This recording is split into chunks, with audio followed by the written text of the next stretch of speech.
Good morning. It's so nice to see everyone here, and welcome to the home of Unitarian Universalism in Central Washington.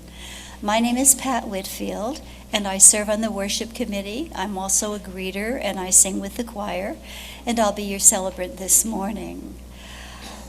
If you're a visitor today, we're so glad that you're here. We welcome every person of goodwill, just as you are. Whatever body you inhabit, whomever you love, whatever your age, you are welcome here. We invite everyone to join us for coffee, treats, and conversation after the service, both in person and on Zoom. For the folks on Zoom, you'll find the order of service in the chat. For everyone in the building, please take a moment to turn around and wave to the people who are on Zoom up there by the exit sign.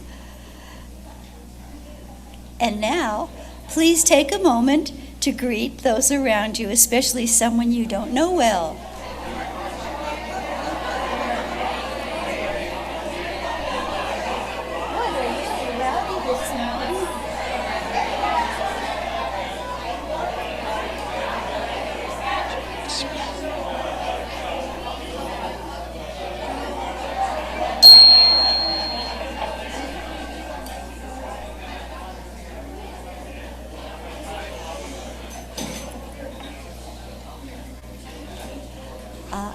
There are several announcements of interest to you.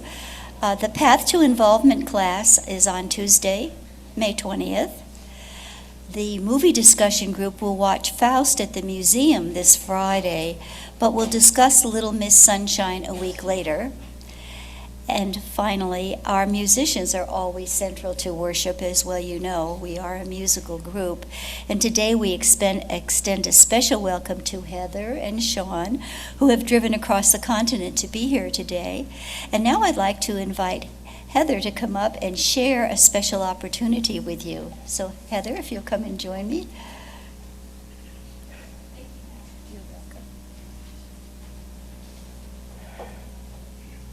Good morning, everyone. So happy to be here. I just want to extend an invitation. Sean and I are going to be in town for a few more days, and I love to sing and sing in community and in circle with others. So if that's something that appeals to you, I'd love to just invite whoever is hungry for that. We'll figure out a time and a place in the next few days to get together and sing just for the fun of it. So talk to me afterwards, and thank you again for inviting us to be here. Thank you.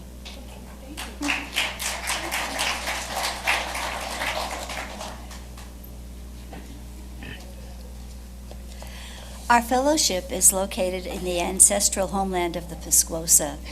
For thousands of years, the Pisquosa have been stewards of this land, fishing, hunting, gathering roots and berries, and practicing cultural traditions. The Pisquosa still live here. However, we acknowledge that their land, like that of so many other First Nations on this land, were taken because the United States government broke treaty obligations and carelessly allowed uninvited white colonizers to settle on their homeland. We stand alongside our indigenous neighbors as they continue the traditions and seek to have all their rights recognized. We acknowledge our shared responsibility to sustain right relations with each other and the land. For more on this subject, please visit our website, cascadeuu.org, under Welcome.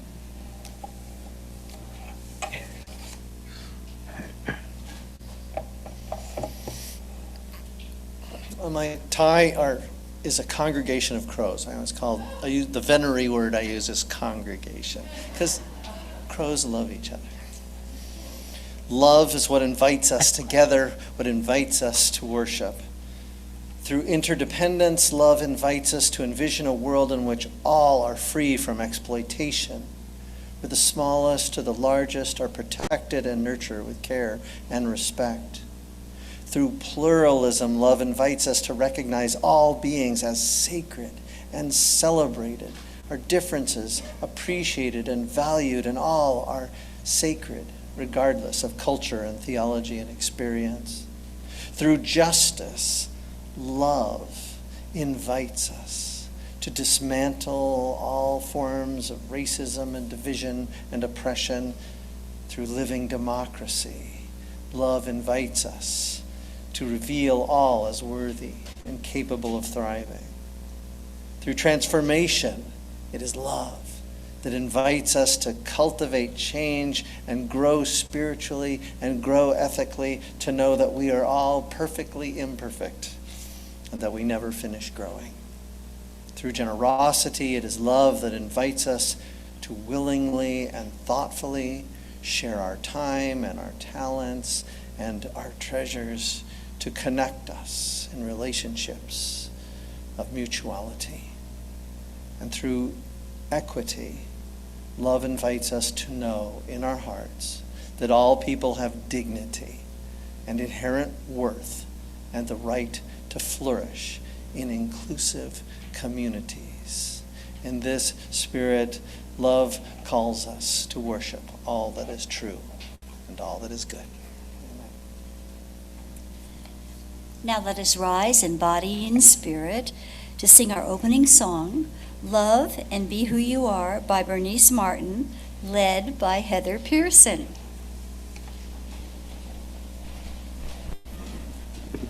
I will sing this once through. I don't know if the words will be available.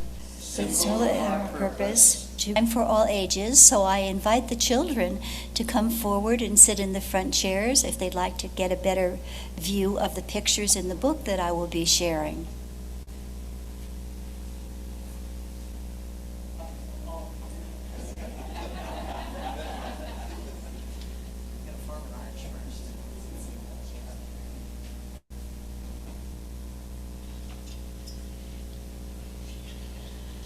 Good, now you've got a companion. Okay, the book that I'm going to be sharing this morning is called Kind Like Marcia, Learning from LGBTQ Leaders.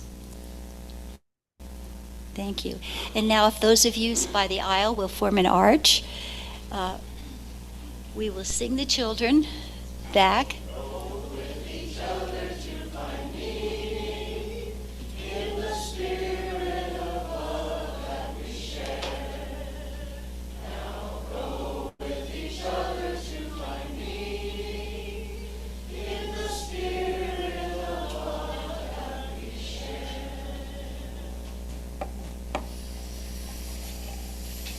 Now we have a time which we have set aside with reverence to honor events that have impacted us in a deep and personal way. It's one of the many ways we create community and connection. It's not a time for politics, not a time for advertisements. It is a time for reverence, of care and intention. We are all responsible for the caring ministries of this fellowship. This month, throughout the month, our pastoral care team works to encourage and coordinate our caring ministry, and today Mary Madsen is the pastoral care representative. Where's Mary? Is she? Yeah, back here. You can talk to her afterwards if you need to. Let us take a moment to pause and think about how we can be mindful of our community and our shared responsibility to create community. Each of us has a responsibility to be quiet or to share as we are so moved, to make sure that what we share, we only have permission to share. And, if possible, keep our remarks short. Sharing and honoring is a door we open to each other to allow for deeper connection.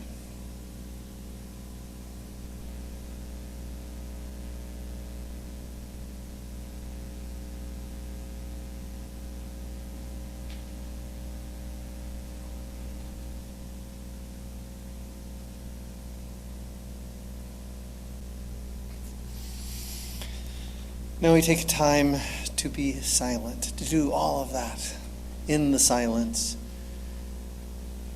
to be centered on our breath, to be centered in this room, to seek the holy, the Dharma, Allah.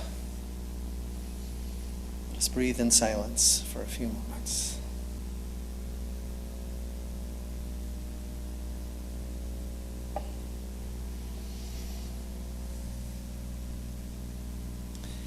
Even the susurrus sound of the cars gliding by can remind us of the holy, of the wholeness. I want you to understand this.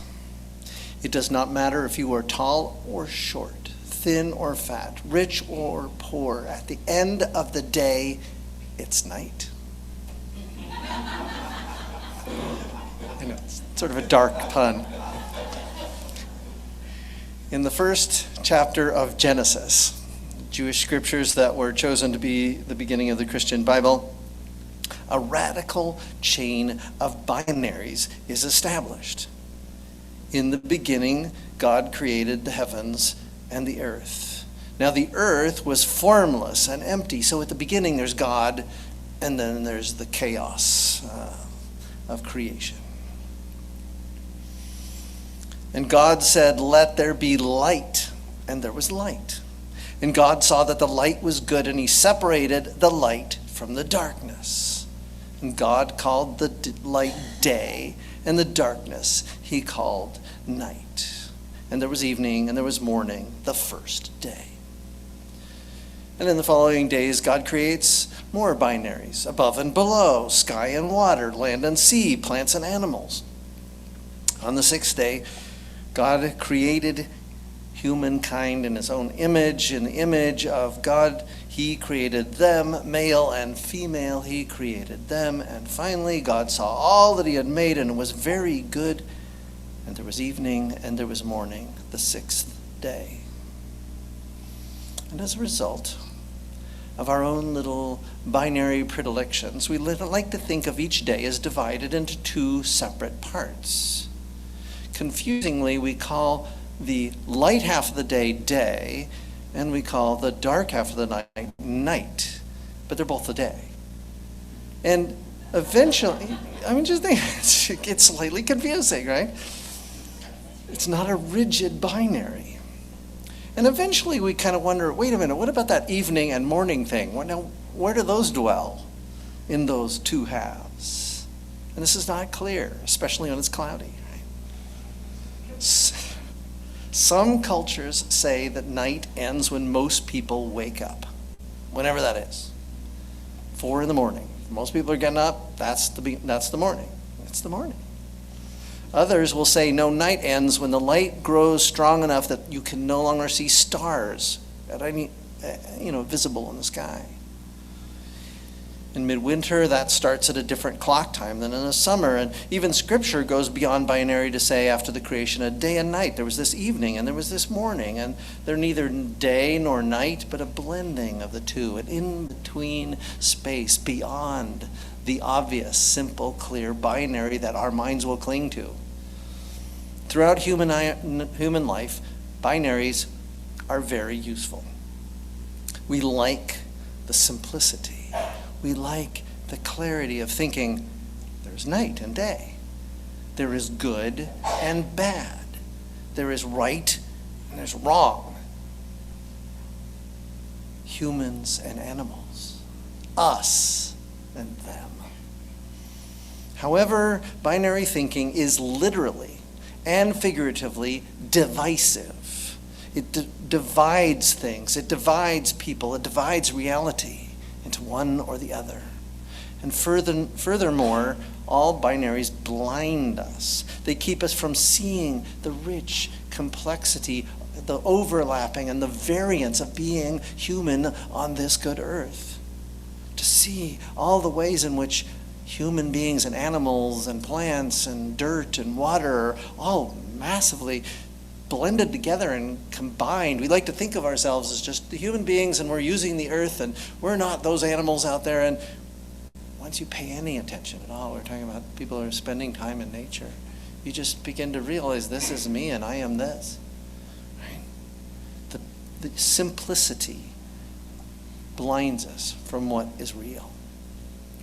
In his I was glad she mentioned this I believe talk, and his talk 2 weeks ago, Bob Doolittle joked that computer geeks think everything can be reduced to a binary.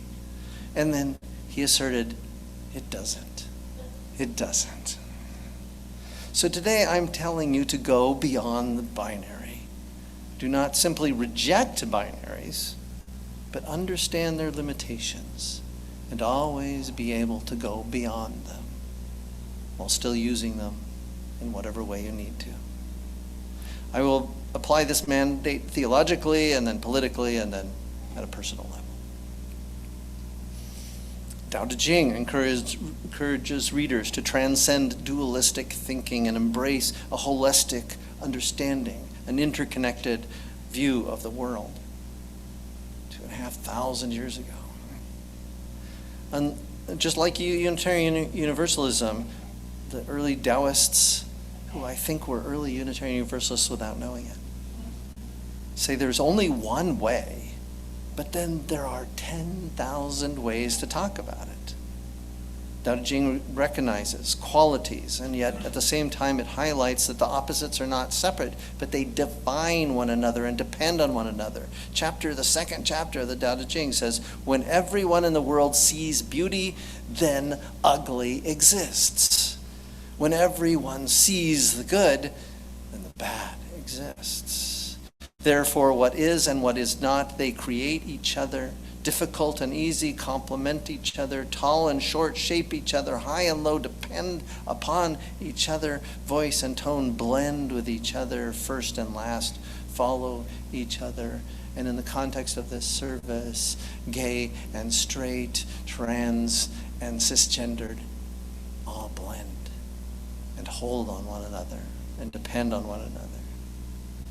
The point is to work with both to seek the greater wholeness. Likewise, there's a school of thought in Hinduism. Several thousand years old. It's called the Advaita Vedanta. Vedanta is the truth, the revealed truth of the scriptures, poems and the deities that are revealed to the scriptures. And Advaita means no secondary or I was simplify the translation to undivided reality. Undivided reality. And the idea was that there's this binary of God and humanity. And there were sages who suddenly said, or just came to the awakening, that there's not an utter absolute division, that God is not somewhere out there, thrown out in the other universe somewhere. All that we refer to as the holy, all that we refer to as the power to create this world, to sustain this world and eventually destroy it, is here, present, now in each of us. And that it's our delusion, it's our clinging to the binary that blocks us from seeing the presence of the holy in ourselves and in each other. And whole thousands of years people have developed practices to awaken, to see more clearly, to know the blending beyond the binary. Early Christianity had this notion of separation. It's very Platonic philosophy had come into Christianity and was trying to say God is out here and permanent and unchanging and absolute and outside. And then there's this Jesus person, and then there's this Spirit person, and they're trying to figure out what the relationships were, though. And Unitarians were the people who said, they heard the Trinitarian solution, which was to say, they're all the same, they're really one thing, but they're different things. And the Unitarian said, that's just confusing. It doesn't make any sense. You're just trying to square off the corners of the cube. Cut off the corners of the triangle. It was the understanding in that image that there are not simple divisions between a human being who is awake and speaking of love, and justice, and compassion, and the great, utter, mysterious creation of the universe, and the spirit of those moving anywhere and everywhere. And so here we stand in this place where people who believe in the binary of gender and the binary of clearly the binary of gender are trying to establish it in human society. And despite all that we have done to go forward and move beyond the binary, they want to just deny all that and get rid of it.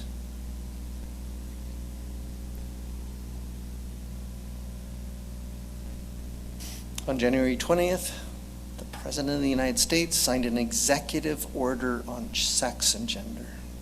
The order's scope underscored the administration's intention to erase anything of transgenderness from public life and strip those individuals of basic protections. The order redefined sex to be strictly binary, male or female, based on biological classification, unchangeable, impacting how federal agencies handle matters related to gender identity. It rescinded earlier policies, one with hard struggle, including transgender policies on transgender military service. Shannon Minter, the legal director of the National Center for Lesbian Rights, says it is chilling to see the federal government injecting ideology into medical science. Minter said the report could create fear for families seeking care, for medical providers trying to provide care and help. It's Orwellian, she said. It's designed to disorient us from all we have come to understand. As a child adolescent psychiatrist, Scott Leibowitz, influential in the World Professional Association for Transgender Health and Youth, said the new report legitimizes the harmful idea that providers should approach young people with the notion that alignment between sex and gender must be mandated by the government, instead of approaching treatment in a neutral manner. The new best practices report by the federal government says in response to the executive order that the government must not in any way support gender transitions for anyone under the age of 19. Dr. Jay Bhattacharya said, "Our duty is to protect our nation's children, not expose them to unproven and irreversible interventions." And he said, we must follow the gold standard of science, not of activists, liberal activist agendas. The problem is that he really doesn't seem to be able to know the difference between gold standard science for clinical trials, which are randomized, double-blind, placebo-controlled, and directives coming out of conservative Christian theology, or predilections that people have developed after living with a binary and getting really comfortable with it. We, Unitarian Universalists, want everyone to see what is real and true, to pay attention to the people around us beyond all the binary thinking that binds us. And the reason that we are interested in this particular subject is not because that small portion of humanity who have gender dysphoria, small few individuals who are truly transgender, are reflections of something that's true for all human beings. They are, as soon as we are willing to harm, ignore, or deny the existence of certain individuals, all of us are at risk. The willingness to cause harm because of an ideology, and an absolute binary ideology, is immoral, in my understanding of morality. But the other reason that we're interested in this issue as Unitarian Universalists is because we care about other people. And it's part of our religion is to know other people and understand them and seek how to be compassionate and present with anyone. A parent looks into the face of their child and wants to help them come to light, to joy, to life. I have known many parents, talked to parents, who knew from an early age their child was somehow different, and the painful struggle that they had in their hearts. My own mother, noticed that I was a quiet, non-aggressive little boy. I seemed to be off in a dream world, but I lacked a lot of the sort of noisy initiative of other males around me. And she told me long after, she told me when I'd been dating my wife Amy for several years, getting ready to be married, she said that she was afraid, back in the 1960s, she had wondered if I was gay. And she had wondered how my life would be filled with pain and suffering, and how she would handle that when I had to confront the society that said male especially had no right to be gay. She was very relieved that I turned out to no, she actually figured it out when she found some Playboy magazines in my closet. It's a great relief for her to find this. But we want all parents not to be faced with that fear, and we want people who are not parents of those children to understand what it means to be parents of those children. We want all people to work together to help each other, because if it's not transgender issues, it may be autistic issues, it may be bipolar issues, it may be depressive issues. All of us are different in all different ways, and we want to help one another. And we can only do that if we stop saying, well, there's sane people and insane people, or there's right people and there's wrong people, or there's the normal people and the abnormal people. We have to get beyond any of these binaries.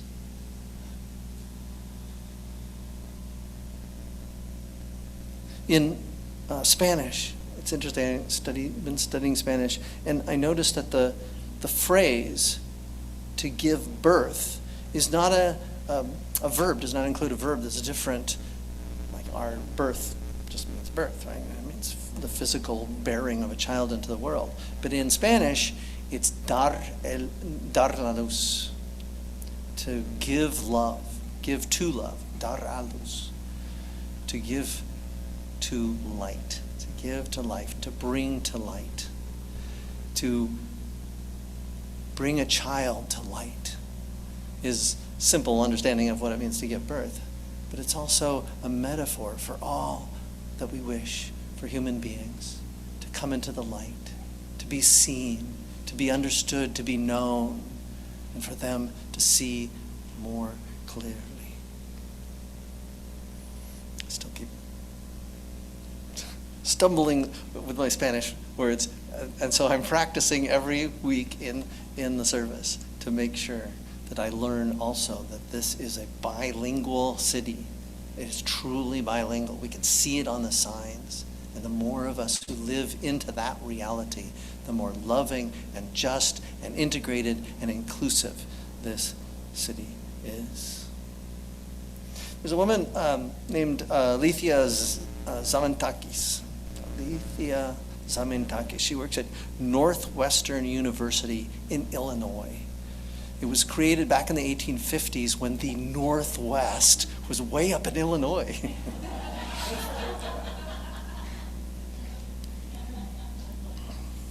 She says, the Trump administration's recent executive orders regarding gender and gender ideology are patriarchal and fear-driven rollbacks of hard-fought wins over recent years. She said, these executive orders will cause increased violence against transgender people. And this is the key thing, particularly transgender women who will now be housed in men's wings of prisons or in migrant housing, homeless shelters, putting them at greater risk of sexual and physical victimization. And these attacks on transgender people, framing cisgender women as victims of transgender women, in reality will mean that the attacks will already exacerbate the disproportionate rate of violence and discrimination and harassment against females in this world. We want to care for one another because that is who we are. We want the world to be a place of people who care for one another, pay attention to one another, love one another. That is who we are. We want to be awake to the interconnected web and the power of a community of inclusion, because because that is what we do. And so now I invite Heather Pierson to sing about who we are and what we do.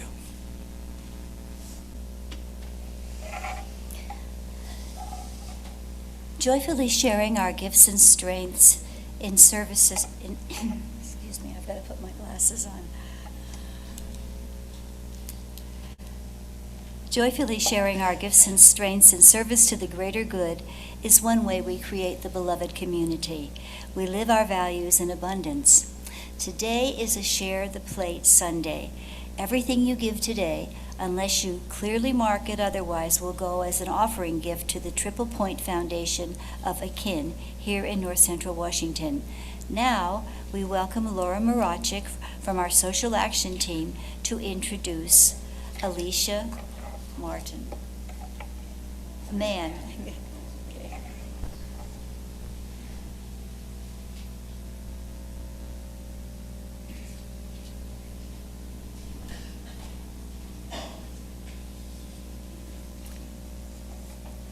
Well, we've always got a lot of things going on in the social justice team, so it's upward work. It's upward work. So I do appreciate your compassionate and clarifying presentation this morning. Yes, I agree completely. The Bible is not always clear, especially when it's cloudy. Can't believe you said that. And I am a fan of the dawn and the dusk, so I don't have to decide between night and day. And we have a very special group with us today. We are learning to be allies, better allies each year. And our selection this month, for your edification as a congregation, is AKIN. And they're a multifaceted, and I mean, they do so many things. And Alex will explain that to us, both in what she's going to say after me and in the forum right afterwards, the service. So from 12 to 1, you'll get even more information and knowledge on how to be a better ally. So without further ado, Alicia.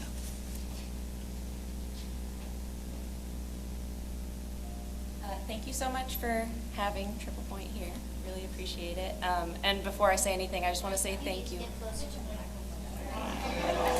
I want to say thank you to everyone who came last year and fed our kiddos. You're one of the only groups that's ever fed them, and that's a big thing for teens. So thank you so much. You guys have stood out in our group. Triple Point is a fantastic program, and I'm super grateful to be able to run the group here in Wenatchee. And it's one of 3 in Washington State. It's a Washington State program, one in Vancouver and one in Walla Walla, and then one here that meets 3 times a week. We work with children from 11 to 18, into 18 as long as they're still in school. And it's a really great program. Especially currently, a lot of places are kind of closing down in schools that provide support for queer youth, and having a place where they have access to behavioral health and gender-affirming clothing, gender-affirming haircuts. We get to do lots of different things. It's huge for helping with connectiveness, which we know directly correlates to a decrease in suicidality, and that's the biggest thing for kiddos. Yeah, I think that's pretty much it. Thank you all for having me.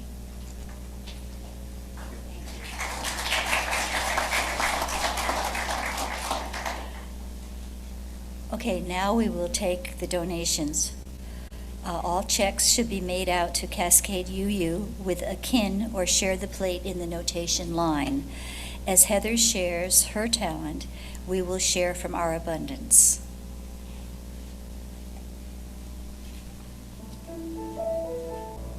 Blessed by your generosity, may your gifts make a difference in our communities through the ministries of this church. And now let's sing our closing song, Joy Came Back, led by Heather Pierson.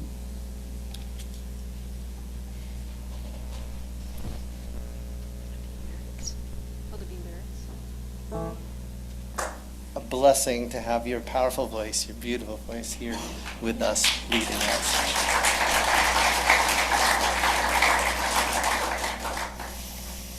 I give all of you this blessing in the early hours when it's not quite day, but the sun is rising. Let us be glad for the dawn. Late in the day, when everything is getting darker, but it's not quite night, let us be glad for those deep blue twilights in our life. Let us appreciate all the spaces in which the binaries of our lives fade, and we see the beautiful, sacred holiness of this interconnected world. Amen.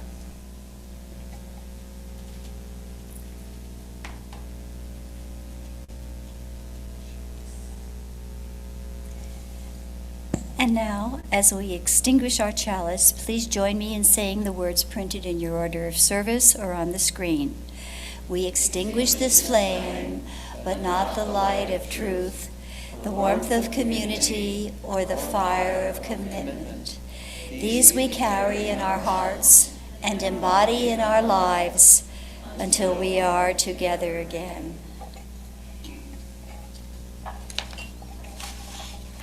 And now we are going to form our circle and sing our closing song, Carry the Flame.